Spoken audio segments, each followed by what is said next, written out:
Joe Thomas in the morning, back here at Freedomfest, sponsored by Chase Investment Counsel Corp. and our friends at United Self-Defense Law. I keep thinking U.S. stands for United States, but it's United Self-Defense Law. This is the law firm that Ken Cuccinelli and Tom Garrett started with a fleet of attorneys available to their members 24 hours a day, 7 days a week. If you defend yourself, they'll defend you. Unfortunately, we live in a country where that has to happen, and thanks to both organizations for sponsoring our trip to Freedom Fest. Every year, it seems like Dinesh D'Souza is one of the big stars of Freedom Fest because he's got another film coming out. He puts out more films than Paramount these days. Dinesh D'Souza is with us here. Dinesh, thank you so much for coming on the program. It's good to be here. It's an important year and a little bit of a surreal political year, but we're going to do our part with a big movie, Hillary's America, an accompanying book of the same title, all coming out. When the movie comes out July 22nd nationwide, the book comes out next week. Now, your filmmaking career, a lot of people remember 2016, and certainly that's important, but your filmmaking career goes way back, long before this, where you were chronicling people's achievements, and then something scared you enough into saying, we need to start extrapolating out from this and going into the future.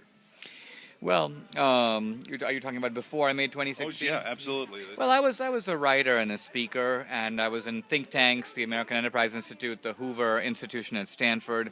But then I realized that those, even the books reach a limited audience, and the beauty of the movie is it reaches a much wider audience. It also appeals not only to the head, but also to the heart. You engage really all people's senses, your eyes, your ears. It's a movie can transform you a little bit on the inside in 90 minutes, and that's what attracted me to the medium. I kind of stumbled into it the first time around. I think we've gotten really good at it. This new movie, it's in a completely different league than my earlier two movies. Well, and when you look at Hillary's America, and I think we're going to get a little sneak peek of it here at Freedom Fest. It's not completely done yet. It comes out in all the theaters. As a matter of fact, it's going to be out in, I think, Chesterfield is the nearest to Charlottesville, unless we can work on our friends at Violet Crown. I'd love to see them have a screening of that there as well.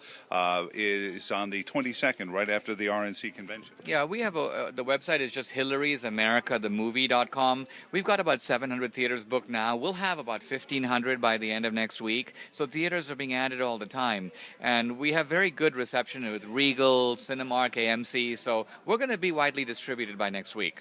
I was going to ask you if you had felt like you were getting a little pushback because the content might seem partisan, and I know I run into this all the time saying, are you a partisan program? I said, well, I have my views and my analysis, but a Democrat is just as welcome on the program as a Republican. I'm no more partisan than Oliver Stone or Steven Spielberg or Michael Moore for that matter.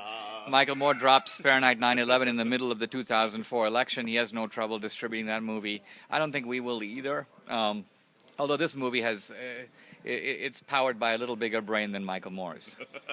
Well, give us a sneak peek into what you saw when you were making Hillary's America. Certainly a family that hasn't been in secret, but it seems like secrets are their stock in trade. There's the public Clintons, and you were finding out more about what makes them tick. And as you did with 2016, saying these are the reasons to be concerned about.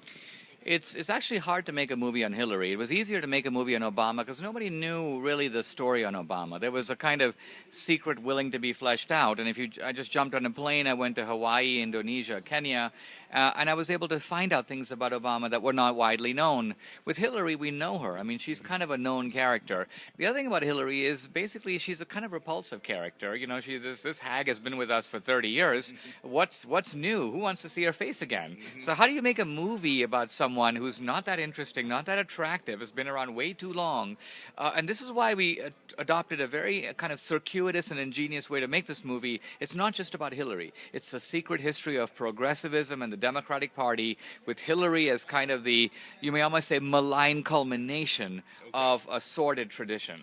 And she certainly grew up in that tradition, going to school upstate New York and growing up in Chicago, and then getting into politics when she did. It certainly was that hot flash time for that kind of politics, that idea that the government is going to be the answer for people, civil rights movements going on around. Then you see the anguish industry start and the business model of being in these nonprofits, the NAACPs and all those folks who long past their usefulness are still cranking out billions of dollars, not unlike the Clinton yeah, I think Foundation. part of what I've had my own adventures with the Obama administration. I actually spent 8 months in a confinement center. Part of what I learned is that don't pay too much attention to the rhetoric that these people use, social justice, blah, blah, blah. It's all talk. It's all nonsense. You have to look at what people actually are up to. What are the real motives that power their actions?